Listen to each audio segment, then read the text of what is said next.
What's up, y'all? Here's a quick recap of last week. When people hear the term sex education, they tend to think it's learning what you might have learned in high school, which is about condoms, which is about pregnancy, and which is about you're going to die if you do it. But there's so much more. It's not just learning about bodies and the bad things that can happen. It's talking about relationships and what's normal development, what's healthy, how to interact with other people, pleasure. I just want people to not feel shame about something that is a completely fucking normal part of being a human. Welcome back to part 2. I'm so happy you're here. Let's dive in where we left off. I have to admit, I do feel a certain type of way because I have like a mad love for a lot of my friends that are females that are close to me. And when I see the type of people that they're just, whatever, like it bothers me. It really bothers me because I'm like, I don't think this person should have access to you. Granted, I'm not your dad. I'm not your man. So I can't freaking whatever. But it does bother me that these people have access to you or have had access to you and they have not given you any sense of security.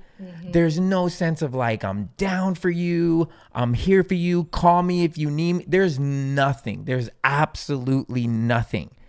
And yet it's okay to give the deepest parts of you. So I really do feel a certain type of way, but I don't think it's me shaming them. I think it's like I hold them at a certain like respect level that it's like, oh man, this guy, like this cargo pant guy. Like, we've all run into that with friends where we're like, really? Like, you're so cool though.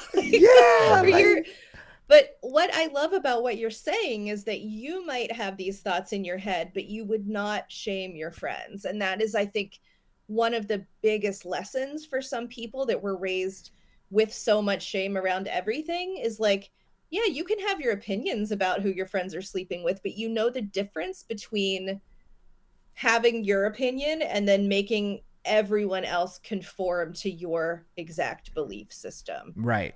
And that difference is really important. Yeah. I mean, for sure, because I obviously know, I come from it, so it's not even my intent to make anyone feel any kind of way because of that. But it is my intent for them to like man, at least make them like, at least let it be someone who's like down for you, like in some sense of the word. Because the beautiful thing is about most of my friends that I have these conversations with is they actually want a legit relationship. They're not like out here. It's like they're out here, hooking up with a bunch of people, but they're telling me they really want the one. Like they're doing it because of boredom or because of loneliness or because of all these reasons. But deep down, they're like all like, I want my person. I want my person. So I'm curious, do you think that is an effective way to find your person? Or do you feel like the craziness of that could deter them? That's a good question. And I feel like we find the people that are right for us in so many different ways. And I don't think that just going out and dating at random is a bad thing. I don't think that will deter people from finding good partners. Sometimes I think it's just luck. Like people find good partners in all kinds of ways on apps. I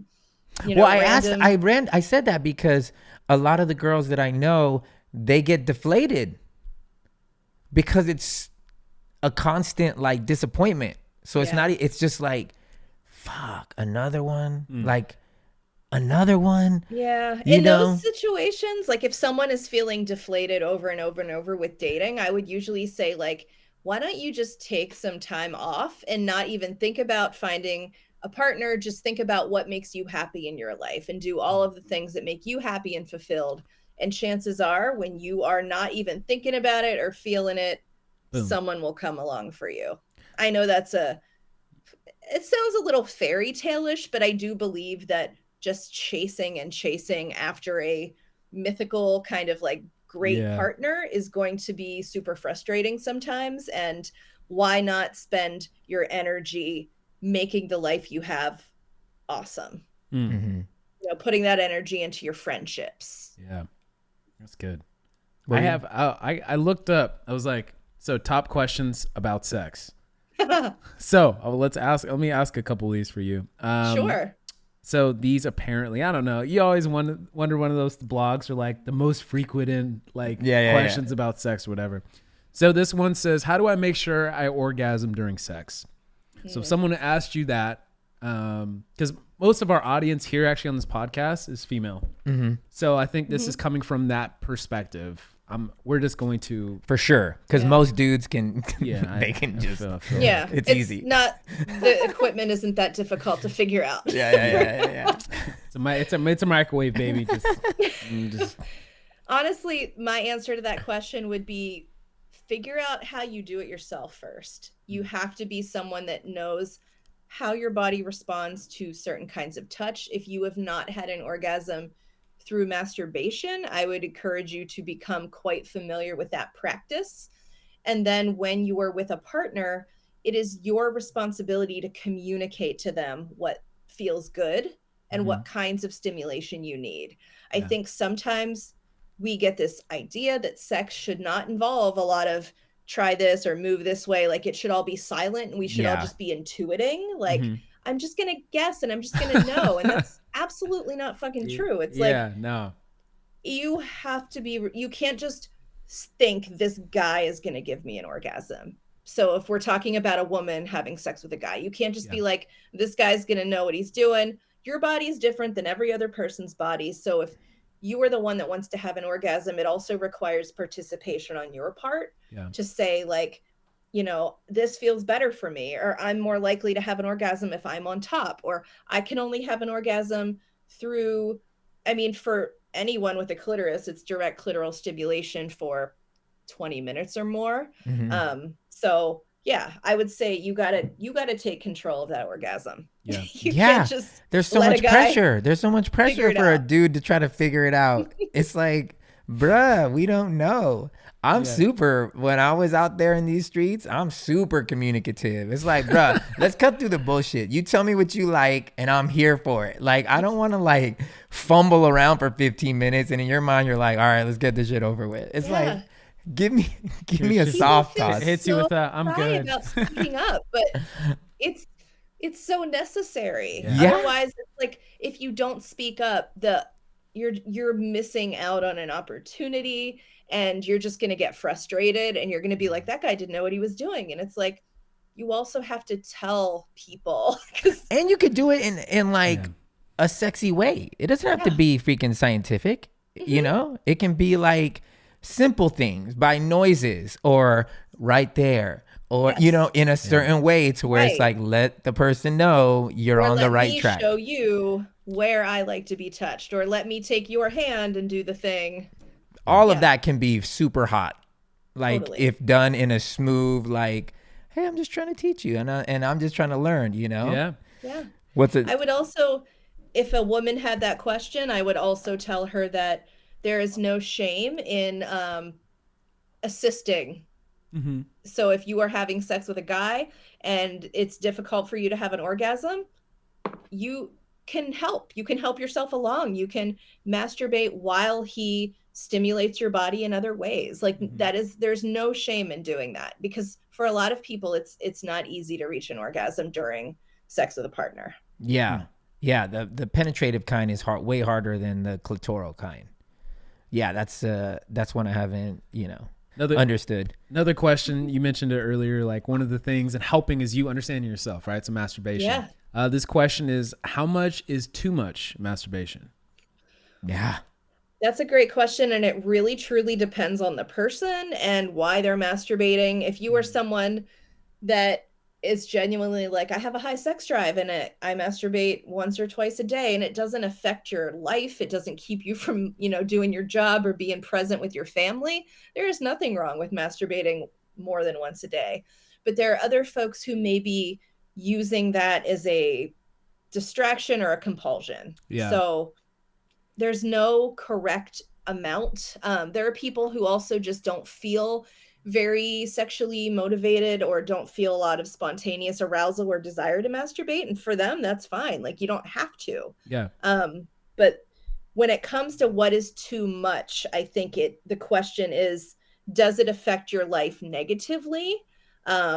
Were you told that there's a certain amount that's good or bad? Because sometimes when men especially are raised with a lot of religion around sexuality, they feel shame because, like, if you were told masturbation is terrible, you're going to feel shame for doing it. Whereas if there's a man who wasn't raised in religion and he also masturbates twice a day, he might feel great about it and not think anything of it. Yeah. Mm-hmm. So consider it, like, how you feel about it, where you got that messaging, and is it, affecting your life in negative ways? Yeah, I know for a fact we were always taught, like, within religion, that it was a sin, it was bad. Again, another hellfire type of thing. Yeah. And then what I started realizing is more so what you said. And this is like most of the Bible.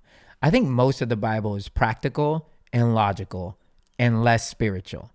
So we make it a thing of God's mad at you, as opposed to there are very real psychological and physical effects if you go too far in anything. So like you said, if you're masturbating at a certain amount that you are now experiencing, you can't get hard, or it takes, you're finding yourself going deeper and deeper into the rabbit hole, and you're needing more and more. Mm-hmm. And it's never enough for a real person, because that real person can't do what homegirl did in the video that you're watching. Right. Then you understand that it's like, oh, it's not that now God is mad at you. It's, bro, you're messing up your own life now. Like, now you're affecting you enjoying this thing that should be awesome.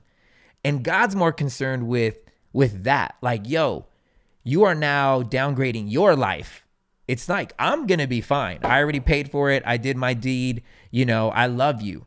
But you are now affecting how good your life is going to be by your choices. And that makes it, and when I started viewing life, sin, and all those really taboo subjects like that, like, not God's mad at me, but it's more like, how is this fucking up my life? Yeah. Because God ain't up here trying to mess up my life. Like, he wants me to live a good life. But if this choice is messing it up for me, that's just me doing it to me.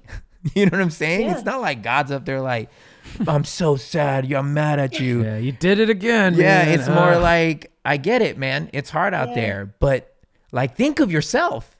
Try to, like, succeed in your life for yourself. Yeah. That's kind of how I started viewing that stuff. Does penis size matter? This is one of these things, bro, that if I ended up in these streets again, I'm scared, because all these girls, they're all about talking about this shit. I just saw this this TikTok video recently, and this girl's breaking it down, and she had an actual, like, tape measure out. Yeah. And she's like, all right, this is the biggest one I've ever seen. And it was like 10 inches tall. And she's like, this is fucking ridiculous. No, Yeah. she's like, nobody really wants this. Look at this, And so she's like, and then she kept going down, and she's like, this is all I need. And it was like 4.5 inches. It's so much pressure. It's so much pressure. But I'm like, yeah, I know, like, especially for growing up, like, in athletics and being in a bunch of locker rooms and stuff like that, it was always kind of like low key this, like, penis size, like, competition. It was like unspoken. Like, everyone's like, ooh, like, this guy's probably packing meat. You know what I'm saying? Like, and for other people, it's always like, the guys who always talk about how big they are, you're kind of like, you're probably not. Like, you don't really carry big dick energy. Yeah. You just talk about it. But is there a scientific size that most women enjoy? Is that a stat? I wonder if that's a stat. I mean, no, there's, the thing about penis size is, like, there's an average for most people. And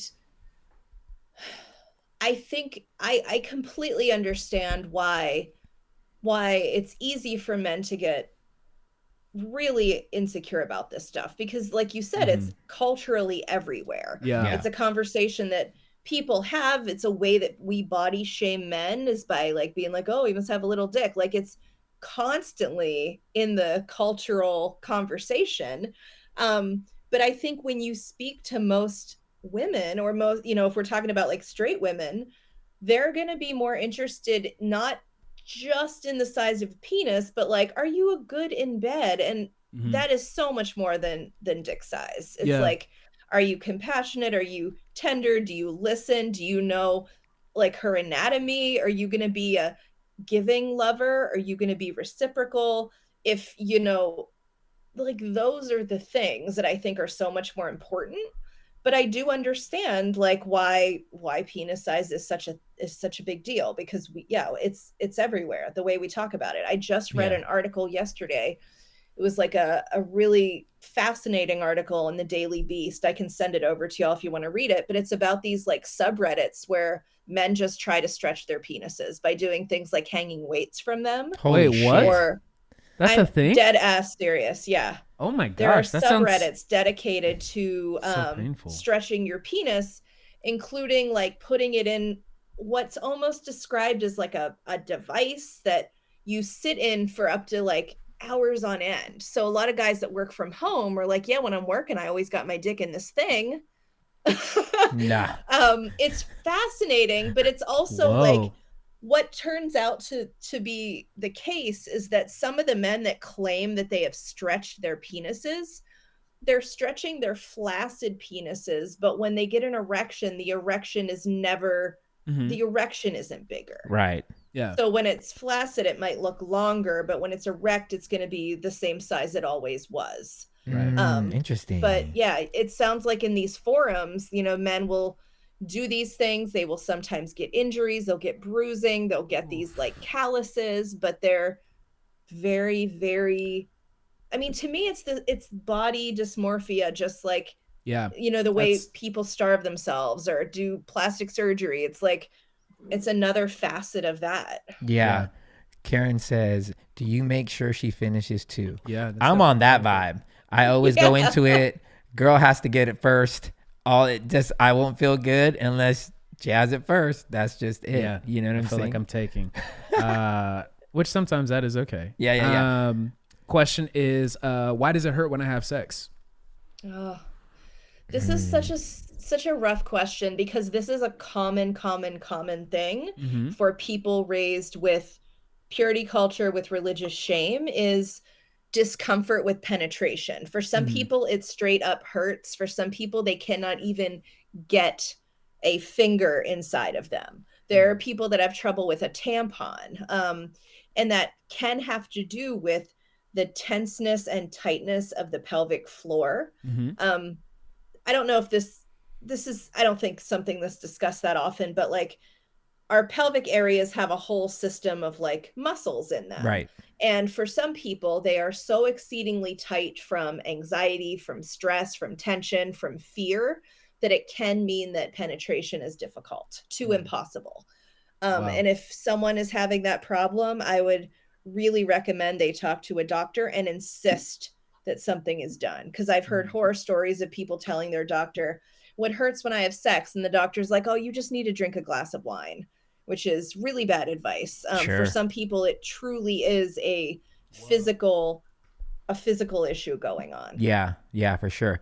And I want to ask you something, because I know we've been talking about, heterosex, but do you talk with same-sex people that are the issues the same? Oh, yeah. Like, since it's girl, you would think, oh, they for sure know. Like, they're sensitive to each other. Be more intuitive. Yeah, they're gonna be so. I wish I could tell you that was the case, but again, I'm mostly working with people that were raised in purity culture, and for a lot of people, it takes them a long time to realize that they're gay or that they're bi or that they're queer, because they're like, if it was never an option, if you were told that was a sin, you are likely to repress that for a long time. So I work with a lot of people who are coming out, and they might be in their 30s or older, and they're just really scared, and they don't know what to do, and they're so afraid of being like the late bloomers in their dating pool, and they feel like everyone else has all this experience, and they're going to go out there being like, I've never been on a date, I've never had sex, I'm really new to this whole like being gay thing. So yeah, that's not something that people just have confidence about. It's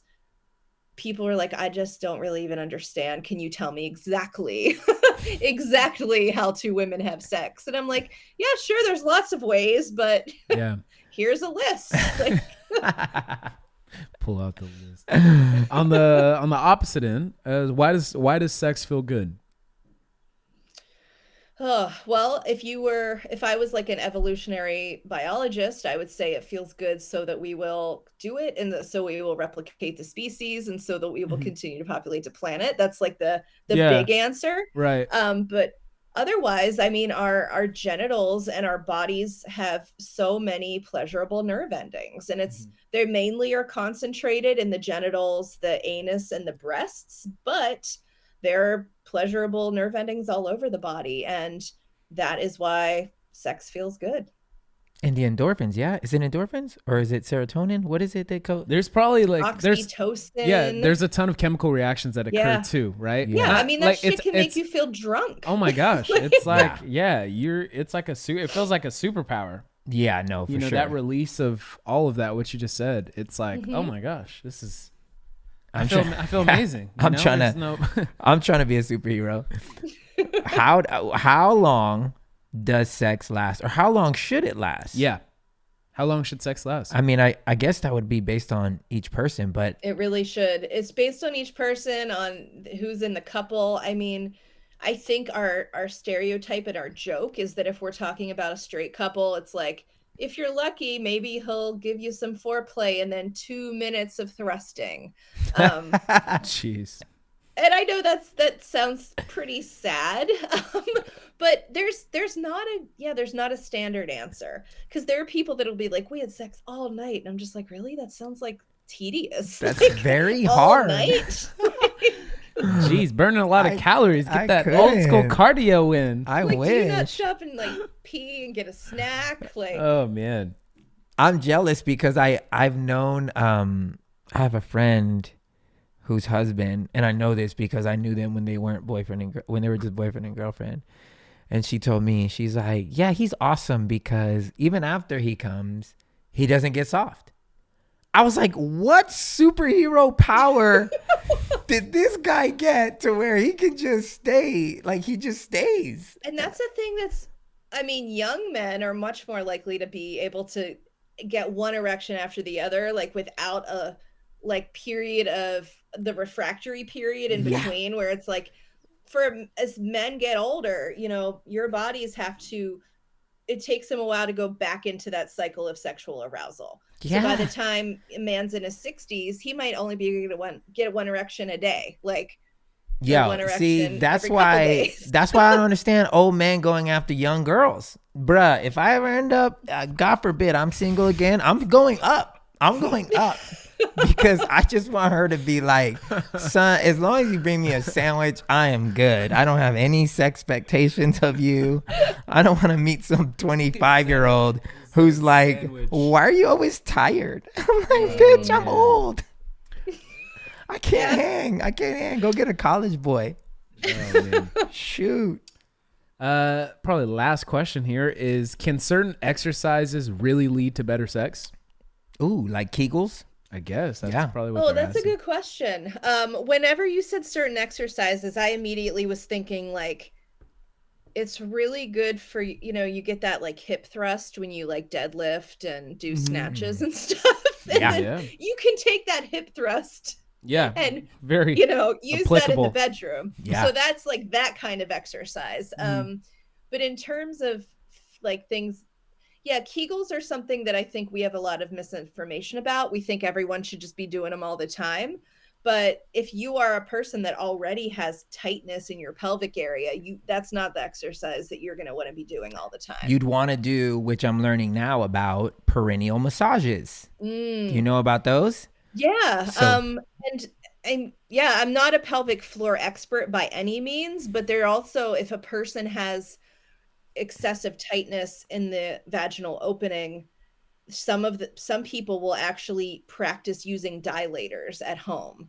So that would be like a set of essentially like little dildos that are like start pinky size and work your way up, and you would have to like intentionally exercise your Yeah. vagina with those. Yeah. Perineal massages, I started learning about it because of pregnancy, because apparently Mm-hmm. it does affect pregnant women. And it's basically just literally, which makes me feel like a doctor, but you're literally going in and just stretching, like pushing down on the bottom for, 10 seconds. And you're pushing on the right, you're pushing on the left. There's breathing. There's like, all this stuff. And it literally helps. It's pretty amazing. I didn't know about it until my girl. I just knew about it now. Yeah, it's awesome. It's pretty awesome. Like I'm learning about it. I'm learning so much because my wife is pregnant, and I'm like, man, this. Oh yeah, shit that I didn't know about. You're gonna learn a lot about bodies right now. Yeah, I'm learning so much. I mean, and it's hard because when I look at my wife, I think she's the most beautiful thing ever, carrying our little girl around. But shoot, pregnancy gets me more like nervous. I don't want to mess with it. It doesn't. I'm not one of those dudes that are like, yeah, pregnant women. That turns me on. I'm more like, oh my God, what do I gotta do? I gotta protect you. Don't move too fast. Just whatever. I'm in safe mode all the time, and I can't. Well, I will say, people ask often, is it bad to have sex when I'm pregnant? Like, is the baby going to get jostled around? And unless your doctor tells you it's a bad idea, it's perfectly fine to have sex when you're pregnant. Yeah. Oh, sweet baby girl. It's very difficult. Oh man, dude, thank you so much for taking time. Yeah. We covered a lot of areas of sex. Yeah, that was really cool. I love the balance that you brought and all the things that you were talking about and presenting, and thank you. I think that's huge. Like, instead of it's like exactly in like black and white, like this is it, this is not. It's like instead you're giving someone an actual like skill set or tools to like go out and actually practice that in an actual lived world that's very chaotic. Yeah. Or even the permission to like not know for some people to learn, to grow in it. Like if you make mistakes. If you expect to just come out like this master cocksman, you know what I'm saying? No. Like that ain't happening. And same thing with the women. Like I know it's probably true. Okay, this is interesting. Because you said, which I want you to send me where you found that stat, because I want to look at that it's less sexualized now. Yes, I'd love to read about that, but because I think it's also for adults too. Post pandemic. Even though our society is hyper sexualized because of the access, it's funny that most people, and this could be another reason, that the pressure of having to be this sex god kind of like makes you shrink. Because I 1000% think that just me myself, like if I was out in these crazy streets, I would be terrified. I would be terrified that I'm not big enough, that I'm not good enough, that I don't have enough money, that I don't have enough, I would just feel like not enough in so many ways that it would push me. Like maybe I would just rather enjoy a screen and myself more so than having to deal with the rejection that I feel is dooming. So that could be another reason why sex is less. Like I would believe that because I've felt that before. It's fascinating to theorize about. I think that there's so many, like that is an incredibly good point. There's probably a lot of reasons why. Yeah. But I'll send you that article, and I'll send you the one about the penis stretchers. Yeah.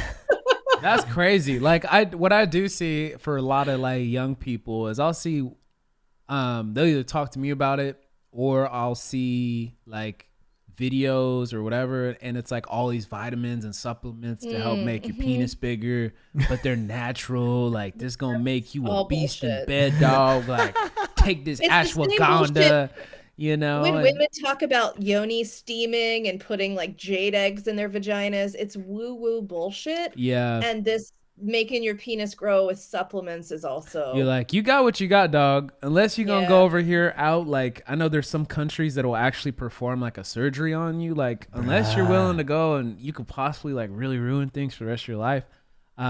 You got what you got. In the meantime, you could just like work on your head game a little. Yeah, that's what I was.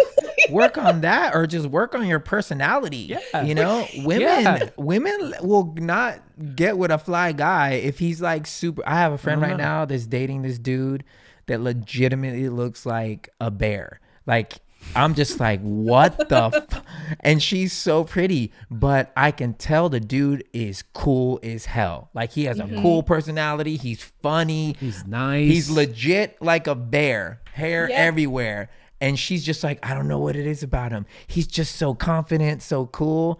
I'm like, look at you. Yes, dudes, we have a chance. Don't give up. Don't give up. Man, I'm so grateful. Yasmin, she said, thank you. Thank you, Yasmin, for being on.